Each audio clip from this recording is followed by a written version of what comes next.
A wealthy teenage boy is beguiled by his beautiful foreign housekeeper with her sweet words and implicitly suggestive antics, unaware of her underlying intentions. As summer break begins, Sherman joins his best friend Philly Fillmore on the roof to spy on Sherman's sister, Joyce, making out with her boyfriend at her graduation party. Carried away, the couple falls into the pool while fooling around in wet clothes. Then, the school teacher, Miss Phipps, interrupts the couple, asking them to continue their affair privately. Annoyed by the disturbance, Sherman and Philly sneakily follow Joyce as they hide outside the bathroom and watch her unclothed through a window. However, Sherman sees Miss Phipps approaching, so he runs, leaving Philly behind.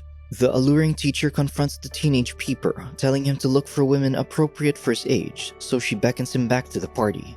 The following day, Philly rants to Sherman about their cancelled fishing vacation because of his father's business trip.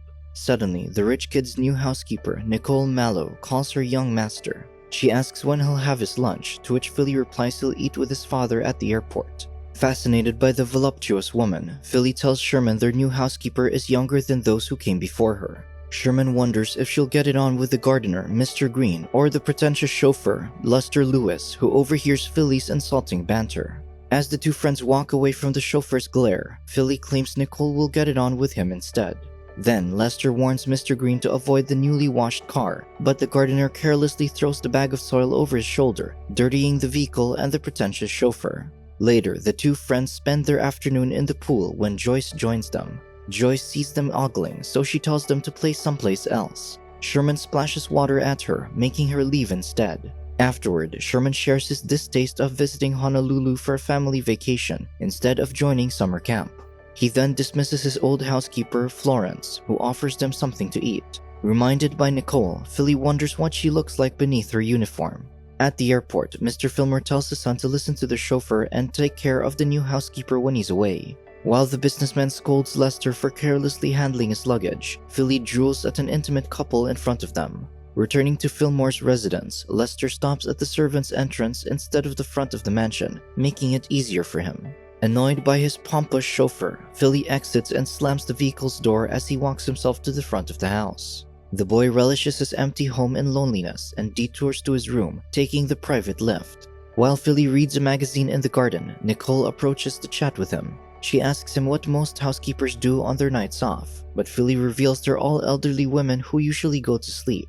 Nicole crosses her legs toward Philly, prompting him to check her out. Learning the teenager hasn't been around younger women, Nicole teases him for looking up at her dress, so Philly leaves embarrassed. The following day, Philly sees Nicole asking Lester to drop her at the store and hurries to change out of her uniform. While waiting for Nicole and Lester to leave, Philly scans his collection of explicit pictures in his room. Shortly, the two house helpers drive away, so the naughty boy goes to the housekeeper's room with a camera. He sees Nicole's discarded uniform as well as her undergarments in her drawers. Meanwhile, on the way to the store, Lester asks Nicole when she's going to get it on with Philly, noticing they're growing closer. The impatient chauffeur reminds her that Mr. Fillmore's trip is short, so she must accomplish the deed before he returns. However, the worried housekeeper hesitates to take the boy's innocence, so Lester makes her think she's giving him private lessons, threatening her to decide quickly. Soon after, Philly parks his bike beside the limousine on their driveway. Lester tells him to park somewhere else since motorists might run it over, such as himself, so Philly abides, irritated.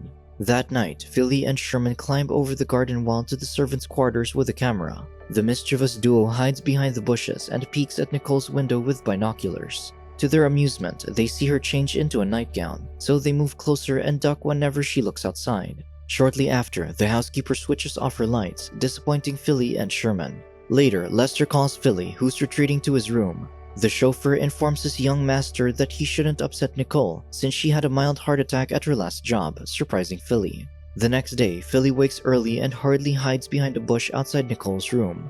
The boy wishes to capture her unclothed with his camera, but the housekeeper is already dressed when she opens the door. Soon, Philly walks in on Nicole sunbathing by the pool, so he approaches to get a better view.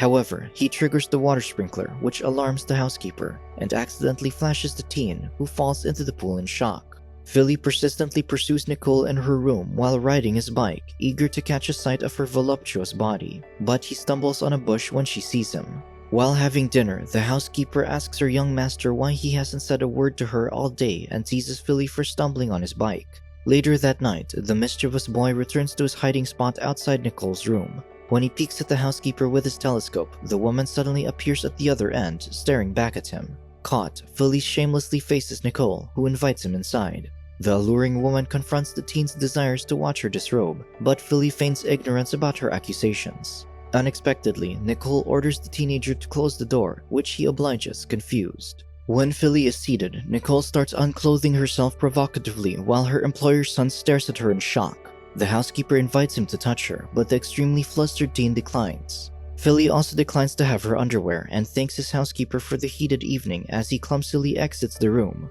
Afterward, Philly bikes to his friend's house and eagerly tells him about his unbelievable experience with his housekeeper. Sherman shams him for not going all the way, but his friend teases him about his old housekeeper. The following day, Lester catches Nicole and Philly chatting in the laundry room, but he leaves unconcerned. The housekeeper then ensures the teenager is not embarrassed about last night and invites him to visit her later that night, unzipping the pants she's ironing, insinuating her sinful intentions. At the tennis club, the coach, Jack Travis, leads his two students to the court while warning them about peeking into the girls' locker rooms again. Sherman berates the coach and teases Philly about possibly getting into serious trouble after the incident with his housekeeper. Then, the duo plays tennis while having a banter about their mischievous antics. Travis observes the young players when a woman on the other court distracts Philly, who misses the ball. Later that night, Philly sees Nicole bathing in his father's tub. The seductress invites him over to wash her back, to which the teenager obliges. However, he gets extremely flustered and leaves the tub. Nicole follows him and apologizes, but Philly refuses to sleep with her. Instead, Nicole kisses him goodnight, making Philly panic and leave immediately. The following day, Philly shares last night's events with Sherman while pulling him out of the pool. Philly admits he felt the woman's chest with his elbows, so his friend concludes that Nicole is a harlot. Infuriated by Sherman's judgment, Philly defends his housekeeper, saying many people take baths with others, like the Japanese public bathhouses. Hearing this, Sherman believes his friend is falling in love with his housekeeper, which Philly denies. Then, Sherman claims Philly must touch a woman's chest on a date for it to count as second base. Soon, Philly and Nicole watch a comedy film at the cinema. When the teenager stretches his hand across the woman's shoulder, Nicole holds it over her chest, fulfilling the teenager's mission to get to second base. Suddenly, Joyce and her boyfriend sit in Philly's row. She sees a woman with her brother's friend, who retreats his hand, amusing her. On their way home, Philly makes out with Nicole while Lester shakes his head in the driver's seat, so the teenager closes the window for privacy. When the lovers reach home, the telephone rings, so Philly answers the call from his father. Mr. Fillmore asks for their housekeeper, but Nicole quietly declines, so the teenager says she's in the bathroom. At the same time, Nicole tickles Philly, making Mr. Fillmore wonder why his son is laughing. On the other line, a woman on the businessman's bed lures him back to bed, so Mr. Fillmore bids his son goodbye and ends the call. Afterward, Nicole pulls Philly for a kiss and leads him into her room while Lester watches them. Before the lovers continue their intimate affair, Philly clarifies that he doesn't know how to begin and claims he respects the seductress. Overwhelmed by his infatuation, Philly says he's ready to marry her. Taken aback, Nicole explains that couples only marry if they love each other, so Philly confesses his feelings. When the woman doesn't reciprocate his affection, the teenager assumes she's making fun of him and storms out. The following day, Sherman is shocked upon learning about his friend's sudden proposal. Still, Sherman believes the young housekeeper is a harlot, infuriating Philly, who pushes his friend into the pool. The whole day, the grumpy teenager deliberately ignores his housekeeper. Eventually, Philly apologizes to Nicole for his childish behavior and reconciles with a kiss. Later that night, the two lovers prepare for a date where Philly sends Nicole a corsage. Then, Lester scornfully drives the couple to a fine dining restaurant to the young man's order. Throughout dinner, the teenager assertively provides what his date wants and passionately makes out with her. When the waiter insistently offers more of their menu, Philly impatiently orders the check as he can't get his hands off Nicole beneath the table. Afterward, the lovers continue their intimacy on the way home, to which Lester smirks as his mysterious plan persists. Reading Nicole's room, Philly professes his love once more as they begin a heated evening. In the middle of it, the woman suddenly writhes and lies unconscious. Thinking he killed her, the worried Philly rushes to ask the chauffeur for help. Unbeknownst to the tearful teen, Nicole only pretends to be dead as she opens her eyes. Lester finds the frantic teen and hurries to the housekeeper's room. The suspicious chauffeur checks the woman's pulse and declares she's dead. Philly believes she passed because of her weak heart, so Lester calls the police on the telephone. Frightened by what may happen to him, Philly stops the chauffeur from revealing his crime and helps him instead. So Lester suggests they must start covering the body with the bedsheet. Afterward, the chauffeur removes all frozen food in the freezer, and the two help put the body in it so it won't rot. Then, Lester suggests they move the housekeeper's body elsewhere so that Mr. Fillmore won't find a frozen corpse in his freezer. Following the chauffeur's instructions, Philly diligently digs a grave in the garden where they put Nicole's body. Guilt-ridden, the teenager leaves flowers at the grave of his beloved. The following day, Philly finds the grave empty, so he reports it to Lester, who believes he's only pulling a prank on him. Then, Mr. Green knocks on the window and hands the young master a letter he found in the flower garden. The mysterious letter asks for a $10,000 ransom to return Nicole's missing body. Left with no choice, Philly sneaks inside his father's office with Lester. The teenager hesitates to steal money from Mr. Fillmore, but the chauffeur reminds him of what the police may think when the corpse is surrendered to them. Before opening the safe, Philly asks Lester to turn away, but the man sneaks a peek anyway and praises his young master for finding the money. Soon after, Lester cautiously retreats to his quarters, finding a very alive Nicole in his closet. Alarmed by her presence, Lester tells her to return to the hotel where she's been staying after her fake death. However, Nicole refuses, saying Philly doesn't deserve the emotional torment he's going through because of her. Thinking the housekeeper likes the boy, Lester grabs her by the neck and threatens to report her as an illegal immigrant and a felon for unlawfully seducing a minor. While Philly sentimentally watches his reflection in the pool that night, he suddenly sees Nicole beside him. Terrified, the teenager runs away, but the housekeeper stops him. Nicole apologizes for making him believe he killed her and explains her situation under Lester's threats. Despite her truthful conscience, Philly reveals she lost his trust, so Nicole volunteers to turn herself in. However, the enamored teen refuses to see his beloved arrested. Instead, he asks her to help to return his father's money from Lester, which Philly has been plotting about. Surrendering to his passionate feelings, Philly admits he missed his lover and embraces her in reconciliation. The following day, at the tennis club, Nicole informs Travis about Lester's blackmail and asks him to pretend as a policeman to scare the vile chauffeur. Initially, the tennis instructor refuses, but Nicole offers to watch an explicit movie with him that night in his favor. Afterward, Travis visits Fillmore's residence as a cop and barges inside despite Lester's protest. Arrogantly, the fake police interrogates the fumbling chauffeur about Nicole's murder, whom Lester claims is alive and went to Tucson after quitting as a housekeeper.